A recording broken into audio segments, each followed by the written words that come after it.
अंदर अंदर आपस में एकजुट होकर तथा किस्म किस्म के हथकंडे इस्तेमाल करके फिर बीएसपी को इन्होंने कामयाब नहीं होने दिया। बीएसपी के विशेषकर दलित बेस वोट को बांटने के लिए इसी समाज में से स्वार्थी एवं बिकाऊ किस्म के लोगों को इस्तेमाल करके वे उनके जरिए अनेकों पार्टियां व संगठन आदि भी काफी बनवा दिए हैं। यहाँ यूपी में तो इनको अपनी पार्टी बीएसपी की ही फिर से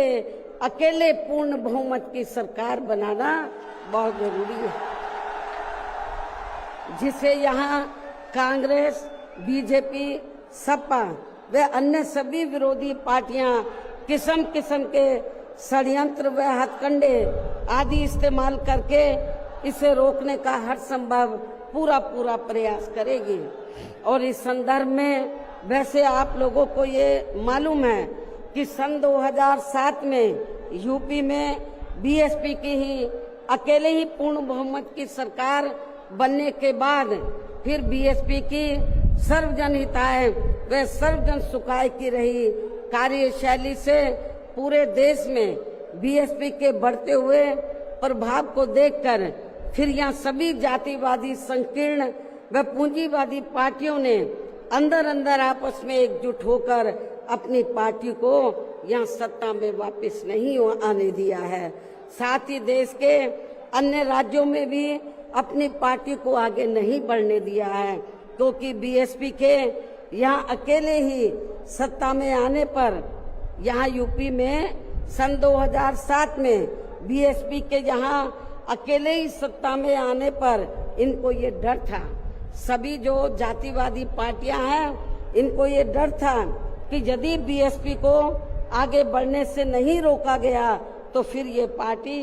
केंद्र की सत्ता तक भी जरूर पहुंच सकती है, जिससे घबराकर फिर बीएसपी को पुनः या सत्ता में आने से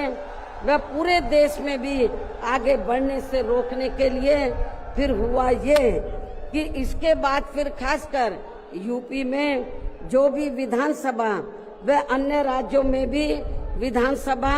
व देश में लोकसभा के आम चुनाव हुए हैं, तो उन सभी चुनावों में यहाँ कांग्रेस, बीजेपी, सपा व अन्य सभी विरोधी पार्टियों ने अपनी खासकर जातिवादी मानसिकता के तहत चलकर वे अंदर अंदर आपस में एकजुट होकर तथा किस्म किस्म के हथकंडे इस्तेमाल करके फिर बीएसपी को इन्होंने कामयाब नहीं होने दिया। सारी जातिवादी पार्टियां अंदर अंदर एक हो गई थी। एक होकर इन्होंने जहां जहां बीएसपी जीत रही थी तो वहां इनको हराया, जो विरोधियों के कैंडिडेट जीत रहे थे उनको इन्होंने अपना वोट ट्रांसफर कराया। इसके साथ ही फिर बाकी रही से कमी ईवीएम में की गई धांधली के जरिए पूरी कर दी गई, जबकि वर्तमान हालातों में ईवीएम के काफी विरोध के चलते ये ईवीएम वाला सिस्टम कभी भी खत्म किया जा सकता है। अब ईवीएम का विरोध बहुत हो रहा है और फिर पुनः यहाँ बैलेट पेपर वाला सिस्टम लागू हो सकता है, इसकी भी काफी संभावना है। ऐसे में अब हमें हर स्तर पर हमेशा अपनी पार्टी को मजबूत बनाते रहना बहुत जरूरी है। इसके साथ ही सावधानी के तौर पर यहाँ मैं ये भी कहना चाहूंगी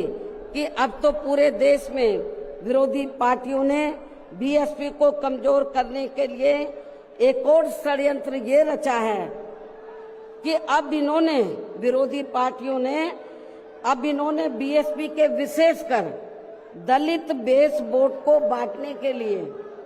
इसी समाज में से स्वार्थी एवं बिकाऊ किस्म के लोगों को इस्तेमाल करके वे उनके जरिए अनेकों पार्टियां व संगठन आदि भी काफी बनवा दिए हैं, जिनसे ये जातिवादी पार्टियां चुनाव में अपने अपने फायदे के हिसाब से उम्मीदवार खड़े करवा के बीएसपी को कमजोर करने में लगी है। और अब तो ये पार्टियां अंदर अंदर खुद अपने वोट ट्रांसफर करा के इनके एक आधी उम्मीदवार भी जिताकर भेज रही है, ताकि इससे दलितों का वोट बांटने में इनको कुछ मदद मिलती रहे। ऐसी स्थिति में अब आप लोगों को पुणे या यूपी में अपनी पार्टी को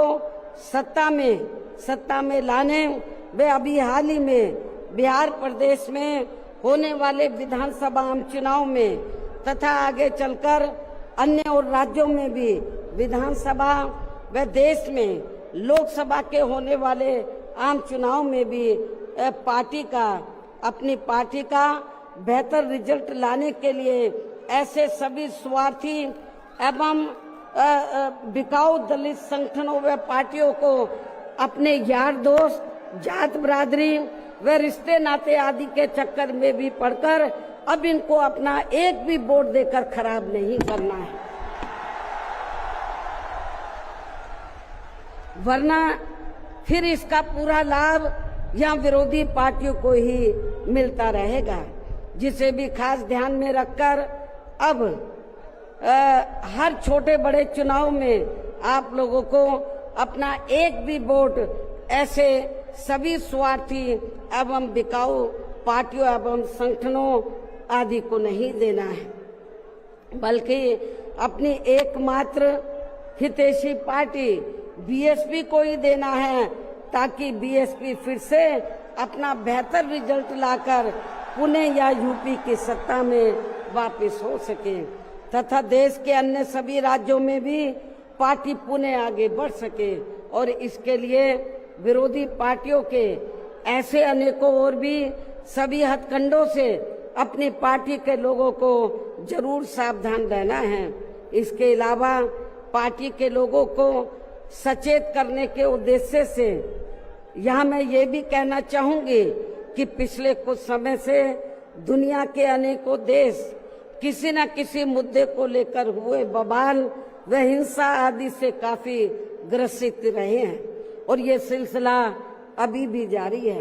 लेकिन अपने भारत देश को भी जैसे इसका कुछ नजला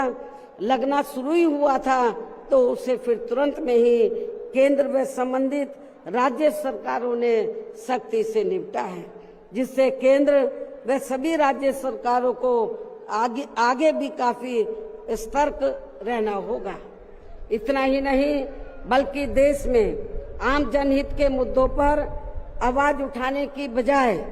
जो पिछले कुछ समय से यहाँ स्वार्थी व शरारती तत्व एक दूसरे के देवी देवता, खुदा व धर्म आदि को लेकर तथा इन पर आए दिन नए नए मुद्दों को निकालकर देश में बवाल व हिंसा आदि पैदा करने की